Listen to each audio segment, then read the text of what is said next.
आमच्याच गावचे आहेत. तुमच्याच गावचे आहेत. शेंगदाणे घेतले ते वाटीभर, नंतर ते वाटून घ्यायचं. एकदम मस्त झालंय, छान झाले ग. मसाला पण एकदम छान दिसतोय.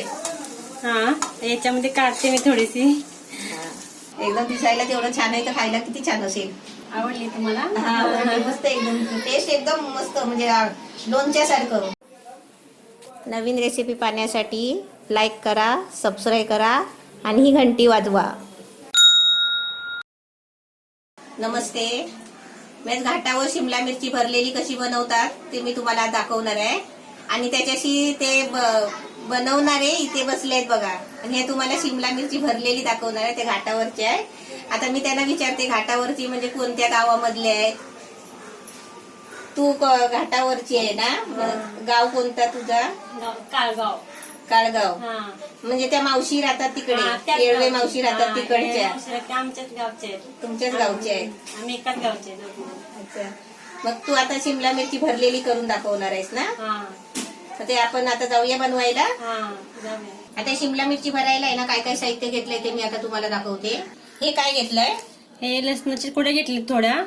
अर्धी वाटी सुकं खोबरं घेतले. हे पहिलं वाटून घेतलंय. हे पहिले वाटून घेतले. आता त्याच्यामध्ये तू कोथिंबीर टाकणारे वाटणार. हे कोथिंबीर टाकून तर वाटून घ्यायचंय.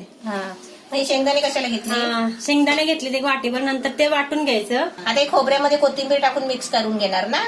वाटून घेणार.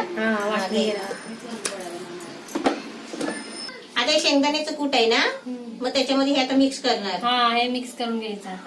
तिखट वगैरे टाकायचं याच्यामध्ये, हळद वगैरे, नंतर मिक्स करून घ्यायचं सगळं.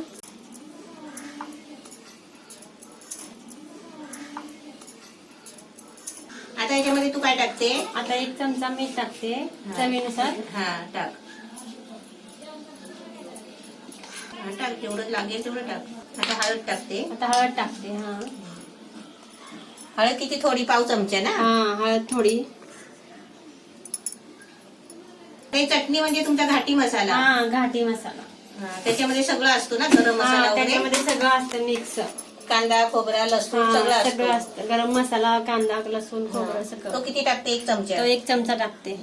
टाक, म्हणजे जेवढं तुला पाहिजे तेवढं टाक. आता सर्व मिरची तू काय करते? चिरून घेते. चिरून घ्यायची. आता अशी चिरून घ्यायची. चिरून घ्यायची अशी. आता सर्व चिरून झाली आहेत ना? हे मिक्स करून भरणार. खोबरं, कोथिंबीर, शेंगदाण्याचा कूट आणि त्याच्यामध्ये त्यांचा घाटी मसाला आणि हळद, मीठ हे सगळं त्याने आता मिक्स केलंय शेंगदाण्याच्या कुटामध्ये. आता ते तुम्हाला याच्यामध्ये मिरचीमध्ये भरून दाखवणार आहेत. मिरची छोटे तुम्ही बघून आणले तरी पण चालतील आहे ना?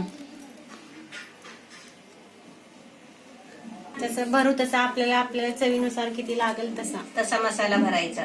सर्व मसाला भरून झालाय. सर्व भरून झाला याच्यामध्ये. आता या गॅसवर तेलामध्ये तळून दाखवणार. चालेल. ते तेल टाकले, तेल कडलेले आहे. आता त्याच्यामध्ये शिमला मिरची टाकते. टाक.